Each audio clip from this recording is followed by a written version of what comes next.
Hello, people. So, our today's topic is post COVID economic policy of India. मतलब Covid के बाद economic policy India की economic policy कैसी होगी.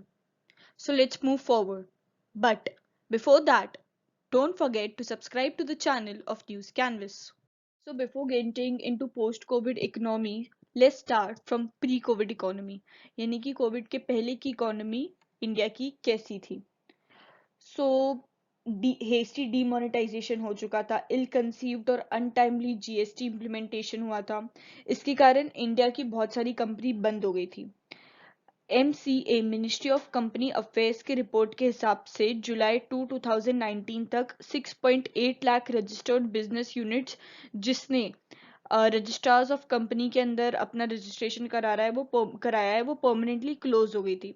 यानी कि 18,94,146 रजिस्टर्ड कंपनीज में से 36.07% कंपनीज बंद हो गई थी.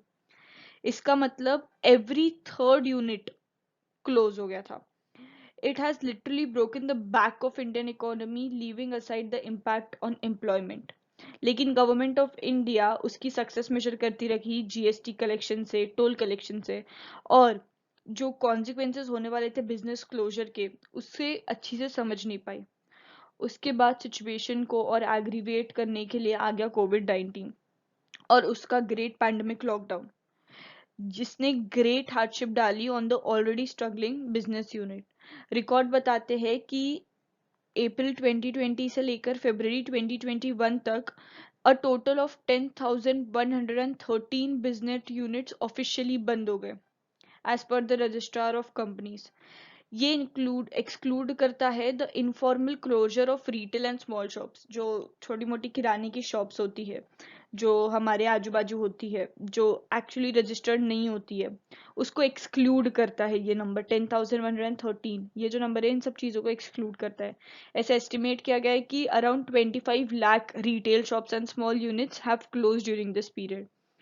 और फर्दर एस्टिमेट किया जाता है कि 50 lakh small units struggling and estimated to see their ends before September 2021. ये काफी अलार्मिंग चीज है and we need to take steps. We are now aware of the pre-COVID condition of our economy. Let's know about the current situation. The budget 2021-22 has two themes. One was Atmanirbhar Bharat, that visions of self-sustainability, and the second was digitization of the economy as it leads to an ambiguity in the financial system. जो हमारे finance minister ने speech दी थी budget के दौरान, उनके according ये budget 6 pillars पे stand करता है. And those are health and wellbeing, physical and financial capital and infrastructure, inclusive development for aspirational India, reinvigorating human capital, innovation and R&D, and minimum government and maximum governance. ये जो diet times में सबकी आंखें यही थी कि इस साल का बजट कैसा होगा. तभी मिसेस सीतारमन जी का कहना था कि इंडिया के इंडिपेंडेंस के बाद ऐसा पहली बार आया है कि हमें एक इतने बड़े पैंडेमिक के बाद एक बजट निकालना पड़ रहा है. और इस पे बहुत सारे इकोनॉमिस्ट ये एंटिसिपेट कर रहे थे कि टैक्स स्लैब्स में रिडक्शन होगा, इंफ्रास्ट्रक्चर को बूस्ट करेंगे, हेल्थ केयर में और इन्वेस्ट करेंगे, रिलीफ पैकेजेस और स्कीम निकालेंगे हॉस्पिटैलिटी एंड एविएशन सेक्टर के लिए. तो इसी पे allocation of funds in this year's budget started with the announcement of PM Atmanirbhar Swasth Bharat Yojana, for which 64,180 crores will be spending in over 6 years. Overall, the budget estimated for health and well-being is pegged at rupees 2,23,846 crore. A huge chunk of money, approximately 5.5 lakh crore, is also set aside for investment in the infrastructure sector. अगर हम लोग की points को देखें on India physical position, हम ये observe करते हैं कि हमारे जो फाइनेंस मिनिस्टर है उन्होंने पेग किया physical deficit at 6.8% of GDP from 9.5% of GDP in FY21 due to the कोविड-19 पैंडमिक, इंश्योर करने के लिए कि इकोनॉमिक ग्रोथ हो. Budget estimates for expenditure in 2021-2022 are rupees 34.83 lakh crores. This includes rupees 5.54 lakh crores as capital expenditure, an increase of 34.5% over the previous budget estimate figure. हमने ये भी देखा कि एक अनएक्सपेक्टेड ईयर ऑफ 2020 जो के बाद हमें एक कंटिजेंसी फंड्स की ज़रूरत है इस टाइम पे, ताकि इमरजेंसी के टाइम पे हम अपनी इकोनॉमी को स्टेबलाइज कर पाए। इसलिए कंटिजेंसी फंड को इंक्रीज किया गया 500 करोड़ से 30,000 करोड़ तक।